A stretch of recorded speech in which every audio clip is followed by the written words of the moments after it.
Welcome back to part 2 of episode 6 of 25 for 2025, a series where I attempt to complete my goal of reading these 25 books in 2025. In part 1, we picked the book Say You Swear by Meagan Brandy, and in part 2, we will be wrapping the book up. You guys, please don't be mad at me if you were excited about this book, but I ended up DNFing it. I just could not get through it. It was so bad.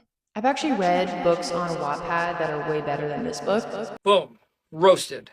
I just couldn't do it. And this is the first book I've ever truly DNF'd. I was going back and forth on whether or not I wanted to DNF this book, especially for this series, because I wanted to try and see it through and give you guys a good rating and feedback and stuff. But I don't want to waste my time reading bad books, especially if they're making me not want to read and putting me in a slump. I know there's a bunch of other better books that are probably more exciting and better writing from better authors on my list for the 25 books, so I decided to DNF it. I made it to page 284 out of 544 pages, which was about 53% of the book. It just was getting worse. And then at some point I started skimming the pages, and then that made me realize like maybe I shouldn't be reading this. I hated Ariana, the FMC, so much. I also hated the writing. It was so juvenile. Ariana was very immature. I didn't like her. And you guys kind of saw what I said in part 1 if you've seen that one. I just didn't really vibe with the book to start with, but I've seen on Goodreads that this book is 4+ stars, so I'm not trying to like bash people. If you like this book, I'm so happy because I could see where people would like it.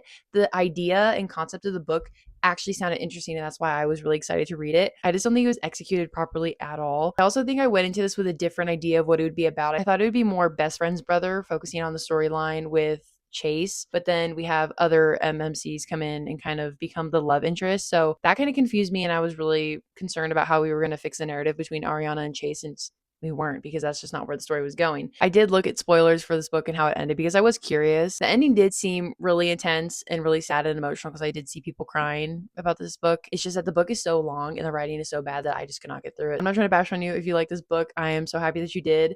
I just did not like it. It was not for me. The only good part of that book was Noah. That man was truly like the highlight of my life when I was reading that book. Everyone else was just annoying and in the way. So that is all I have to say about Say Swear by Meagan Brandy. I'm sorry it was very negative, but that was like the first book I've ever fully decided to DNF and stick with that because it was just so bad. With that being said, we now get to pick our next book, which is book 7. So if you're interested to see what book that is, come back to episode 7.